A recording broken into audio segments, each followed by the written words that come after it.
Assalamualaikum warahmatullahi wabarakatuh. Perkenalkan, nama saya Ahmad Ardiansyah dari program studi Sains Data.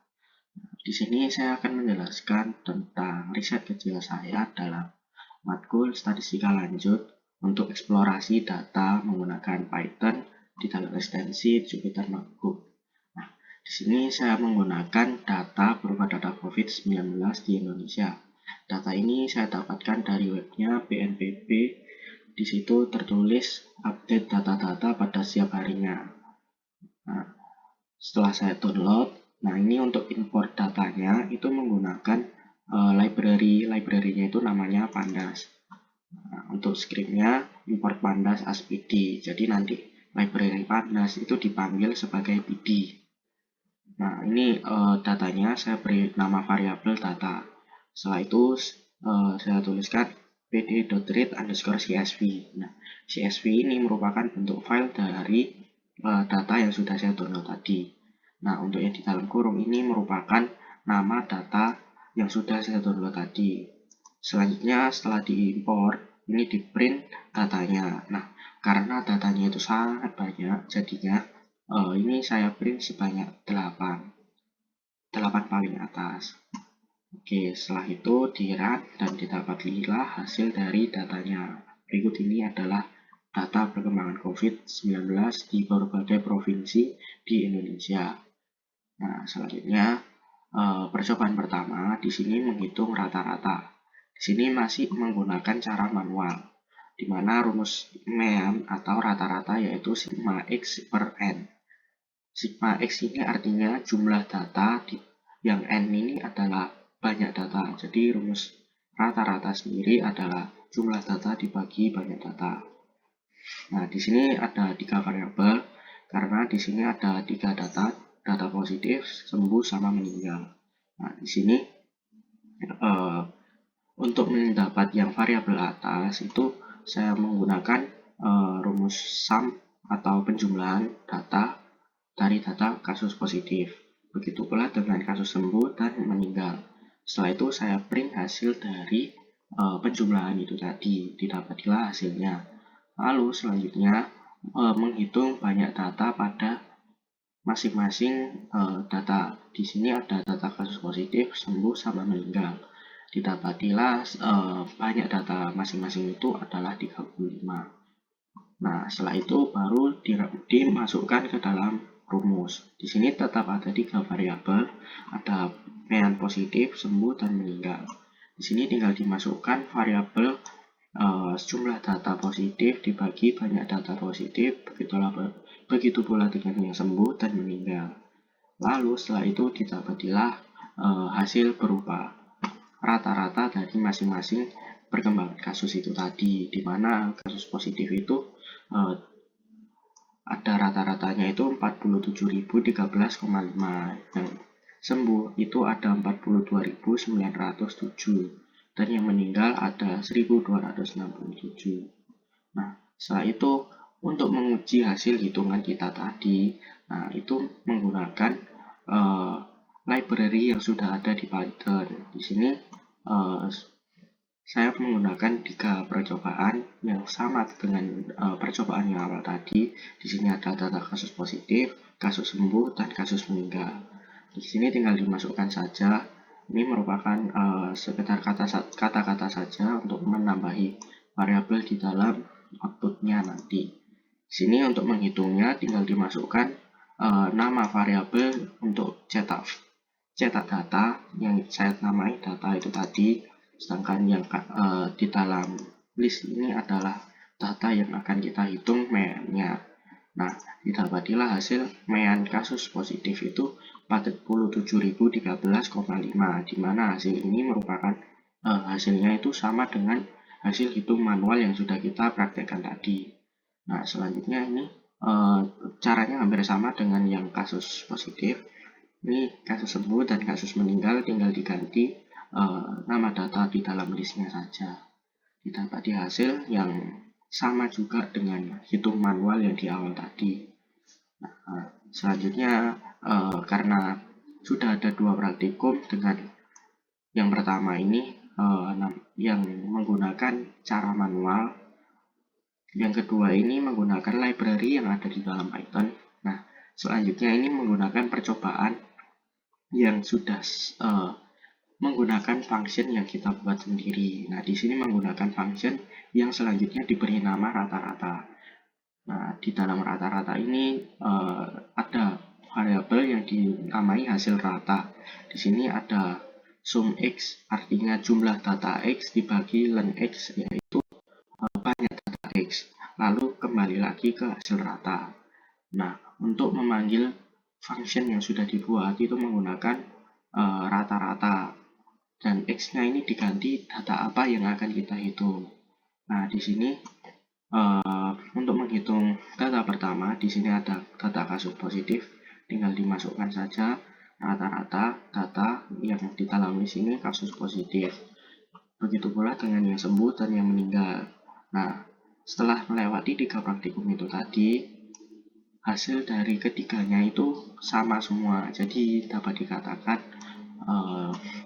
bahwa semua function dan semua library yang sudah dikerjakan ini sudah benar. Nah, selanjutnya menghitung median dari masing-masing data. Di sini menggunakan library NumPy. Untuk importnya menggunakan script import NumPy as np. Jadi untuk memanggil NumPy tadi itu disingkat menggunakan np. Nah, yang pertama untuk menghitung NumPy dari median data kasus positif, tinggal dimasukkan saja np.median. Ini adalah data yang diinput tadi, lalu ini data yang akan dihitung yang di dalam di sini. Nah, didapatkan hasil median dari data kasus positifnya itu 14.200. Selanjutnya, NumPy median dari data kasus sembuh adalah 11.272. Sedangkan yang median dari data meninggal yaitu 373. Nah, selanjutnya setelah menghitung mean, di sini ada weighted mean atau rata-rata yang berbobot. Nah, di sini percobaan pertama langsung menggunakan function yang sudah dibuat sendiri yang mengacu dengan rumus weighted mean. Di sini functionnya dinamai dengan weighted mean dengan variabelnya ini bobot dan data. Di sini diberi increment i sama dengan 0 dan hitung pembilang sama dengan 0. Di sini menggunakan perulangan while i kurang dari len bobot. Nah, ini len bobot itu nanti bobot dari data yang akan dimasukkan sebagai bobot untuk data penghitungan weighted mean. Nah, di sini selanjutnya ada hitung pembilang atau yang atas ini sigma i sama dengan w yaitu weighted atau bobot, x ini adalah data. Jadi sigma w kali x hingga jumlah data itu selesai. Nah, selanjutnya untuk menghitung yang bawah itu menggunakan ini yang bawah itu hanya bobot saja, jadi tinggal ditambahkan saja. Selanjutnya untuk menghitung weighted mean tinggal hitung pembilang yang atas lagi dibagi sum bobot atau jumlah dari data bobot. Nah, selanjutnya ini increment i plus sama dengan 1. Nah, selanjutnya untuk memanggil dari weighted mean ini tadi tinggal dipanggil saja functionnya. Lalu ini adalah data yang digunakan sebagai bobot. Lalu yang kedua, setelah koma ini data yang digunakan sebagai data. Nah, di sini yang pertama yang sebagai bobot itu adalah kasus meninggal, yang sebagai data adalah data kasus positif. Didapatkan hasil 163.683,67. Nah, begitu pula dengan cara-cara yang 3 variabel itu tadi, yang kasus positif, meninggal, dan sembuh, tinggal dibalik-balik saja. Nah, selanjutnya yang terakhir dari mean adalah trim mean. Nah, untuk trim mean juga hampir sama dengan weighted mean yang tadi. Ini menggunakan function yang dibuat sendiri dengan function yang dinamai trim mean, di mana di dalamnya ada data dan p.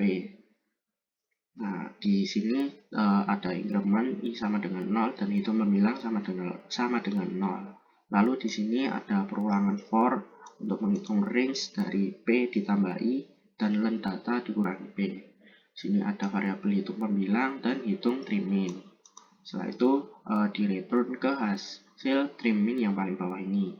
Nah, untuk menghitung trim min di sini dibutuhkan P. Nah, di sini P-nya itu menggunakan sama dengan 1.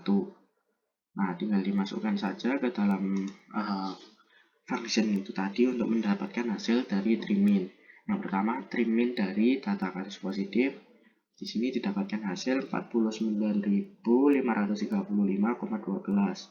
Yang kasus meninggal itu 1.331, yang kasus sembuh itu 45.224. Nah, selanjutnya di sini ada MAD atau Mean Absolution Deviation. Nah, di MAD ini ada beberapa penghitungan. Di sini itu artinya sigma x min x bar.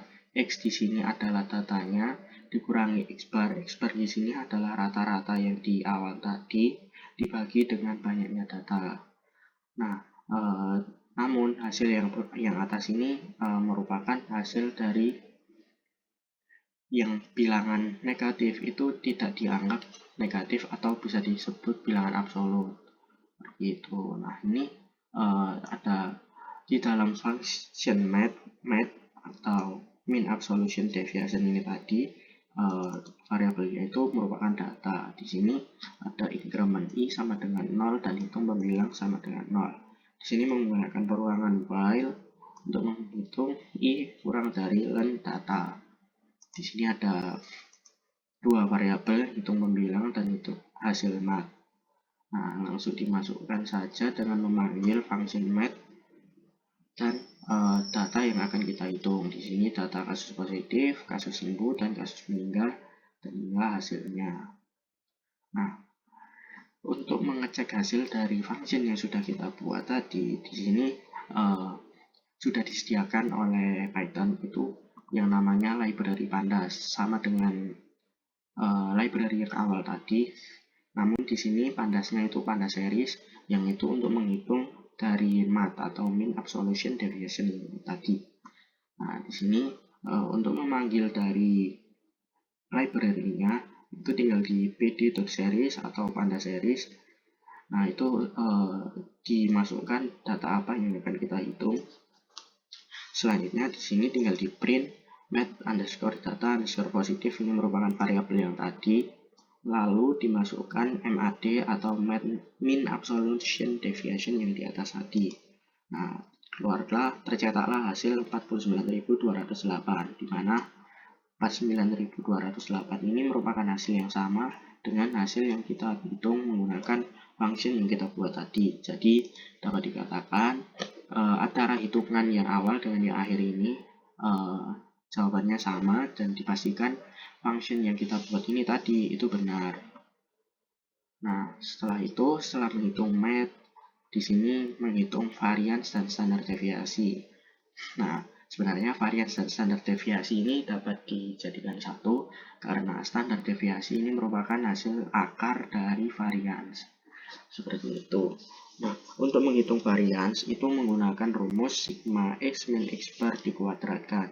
X-nya sendiri adalah data, yang X bar-nya itu sendiri adalah rata-rata, dan hasil pengurangan tersebut dikuadratkan dan dijumlahkan hingga datanya selesai. Nah, untuk menghitung standar deviasi, di sini yang pertama percobaannya itu menggunakan function yang kita buat sendiri. Nah, di sini mengimport NumPy karena di sini nanti membutuhkan STRD atau square root, ini artinya akar, yang itu untuk menghitung standar deviasi yang ini tadi. Nah, ini ada increment I sama dengan 0 dan hitung pembilang sama dengan 0. Di sini menggunakan perulangan while I kurang dari len data. Nah, selanjutnya di sini ada 3 variabel, ada hitung pembilang, hasil varian, dan hasil standar deviasi. Nah, untuk hitung pembilang di sini ada hitung pembilang ditambah data I atau data ke I dikurangi rata-rata data dikuadratkan. Nah, jadi urutannya hitung pembilang ini adalah hitung pembilang yang hasil dari hasil awal dari data I. Data ini data ke I, bisa jadi data ke 0, data ke 1, hingga data ke N, dan rata-rata dari data. Nah, selanjutnya setelah dapat hitung pembilang, menghitung hasil varian.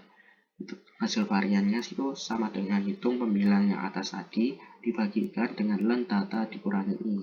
Maka didapatilah hasil dari standar deviasi yang diakar menggunakan square root dari library NumPy. Nah, langsung saja masuk ke penghitungannya. Di sini menggunakan library ini yang ini menggunakan library mohon maafnya di sini menggunakan function yang dibuat sendiri tadi, menggunakan SD atau standard deviation. Di sini tinggal dimasukkan saja data apa yang akan dihitung, lalu selanjutnya dicetak dan didapatilah hasil 84.344,935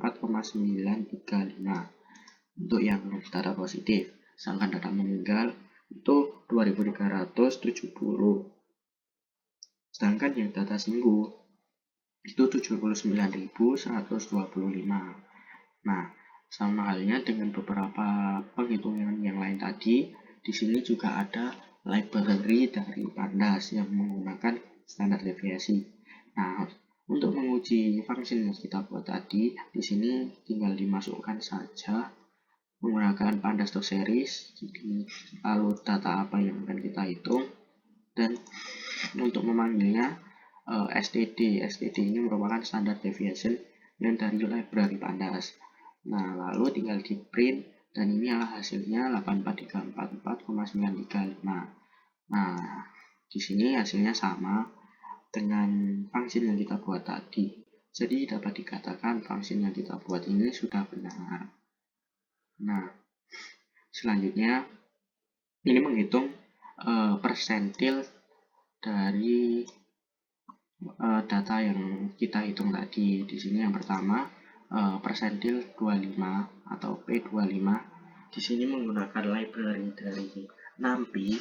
Di sini tinggal diketikkan saja np.persentil, lalu ini data apa yang kita hitung, lalu setelah koma ini persentil berapa yang akan kita inginkan.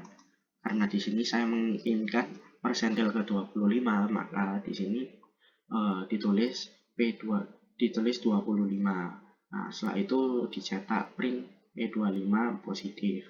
Didapatilah persentilnya 9130. Lalu tinggal di copy, diganti nama variabelnya menggunakan datanya kasus meninggal dan kasus sembuh. Lalu dicetak yang kasus meninggal ini 179, yang sembuhnya 8060. Lalu setelah itu menghitung persentil yang ke-75, sama dengan persentil yang ke-25 tadi, tinggal diganti angka di belakang komanya. Setelah itu di sini setelah dicetak semua, setelah itu menghitung IQR atau interquartile range, yang menghitung persentil ke-75 dikurangi persentil ke-25 dari data. Nah, di sini didapatkan IQR yang data kasus positif tadi itu sebesar 31.570,5. Sedangkan yang IQR kasus meninggal itu 793, yang kasus sembuh itu 27.444,5. Nah, selesai yang IQR. Selanjutnya di sini ada box plot. Box plot ini merupakan yang garis merah ini merupakan median dari data yang akan kita hitung. Di sini menggunakan library dari matplotlib.pyplot yang selanjutnya disingkat PLT.